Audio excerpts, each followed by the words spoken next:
The Battle of Tololing, fought in June 1999 during the Kargil War, stands as one of the most brutal and defining episodes in modern Indian military history. It is not a battle of sweeping maneuvers of technological spectacle, but a raw context of endurance, willpower, and sacrifice.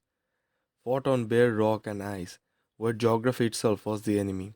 Tololing was a ridge that dominated the Dras sector, overlooked National Highway 1A, the sole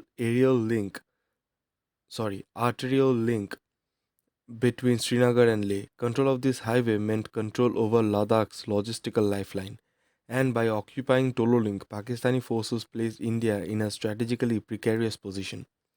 The recapture of this ridge was therefore not optional, it was a matter of national survival in the context of conflict. Tololing rises steeply from the surrounding terrain, its slope exposed, rocky, and almost devoid of natural cover. At altitudes approaching 15,000 feet, oxygen is scarce, weather conditions are unpredictable, and even simple movement becomes exhausting. Pakistani troops of the Northern Light Infantry had occupied Crest months earlier, constructing stone sangars that blended seamlessly into the mountain slide. From these positions, they enjoyed complete observation and fire dominance over the approaches below. Every Indian movement on the slopes could be seen, tracked, and targeted. The defenders possessed the advantage of height, preparation, and concealment, while the attackers were forced into frontal climbs across open ground. In military terms, it was one of the worst possible assault scenarios. The initial Indian realization of the scale of intrusion came as a shock. What had been assumed to be a limited infiltration turned out to be a well planned, large scale occupation by regular Pakistani soldiers. Tololink symbolized this awakening. Its loss exposed serious intelligence and surveillance failures, but its recapture became the test through which the Indian army sought to restore initiative and morale. The task of reclaiming the ridge fell to infantry units, including two Rajputana rifles, 18 grenadiers, one Bihar regiment. These soldiers were asked to do what doctrine itself warns against: climb uphill into prepared defenses under fire. The assaults on Tololink were conducted largely at night, as daylight would have meant immediate annihilation by machine gun snipers positioned on the crest. Yet even darkness offered limited protection. Moonlight reflected off snow and rock, outlining the stilettos of climbing soldiers against the mountainside. Pakistani fire poured down the slopes in form of machine gun bursts, mortar shells, and grenades. Each step forward was contested, each pause potentially fatal. The terrain slowed movement to a crawl, and casualties mounted rapidly.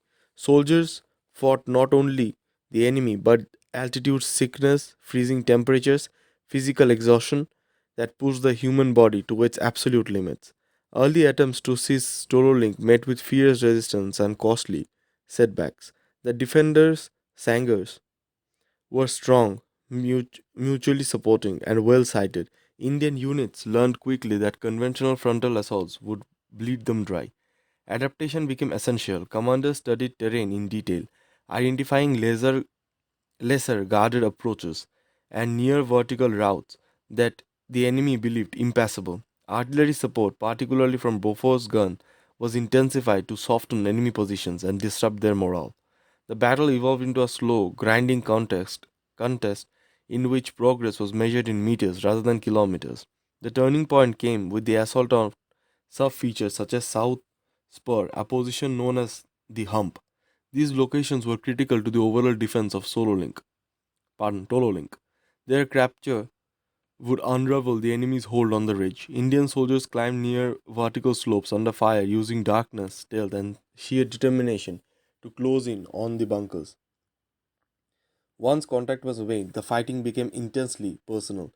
Grenades were hurled into sangers. Rifles were fired at point blank range. Bayonets were used when ammunition ran low. These were not distant exchanges of fire, but close quarter struggles fought among rocks slick with snow, blood, and debris. By mid June 1999, the cumulative pressure of repeated assaults, artillery fire, relentless infantry attack began to tell. Pakistani defenders, though well trained and determined, found their positions increasingly untenable as key sub features fell. On June 13th, 1999, Indian troops finally broke through the remaining defenses and secured the Tololing Ridge. The Indian tricolor was raised on the heights, marking not just a tactical victory but a psychological turning point in the Kargil War. With Tololing recaptured, the immediate threat to NH-1A was reduced, and the Indian Army gained momentum for subsequent operations, including the assault on Tiger Hill. The cost of this victory was heavy. Many soldiers and officers laid down their lives on Tololing slopes. Their sacrifice underscored a harsh truth of mountain warfare. Success is often purchased at an extraordinary human price. Tololing was not just won by flawless planning or overwhelming technological superiority, but by resilience, adaptation, and the refusal of ordinary soldiers to accept defeat despite overwhelming odds. It exposed weakness in preparedness and intelligence, yet it also demonstrated the Indian Army's capacity to learn, adjust, prevail under extreme conditions.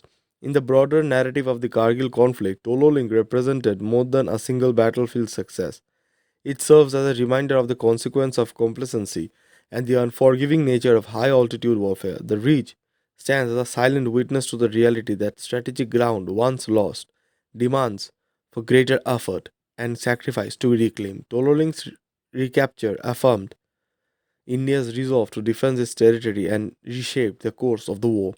Long after the gun fell silent, the lesson of Tololing continued to resonate, etched into rock and snow by the blood and courage of those who fought there.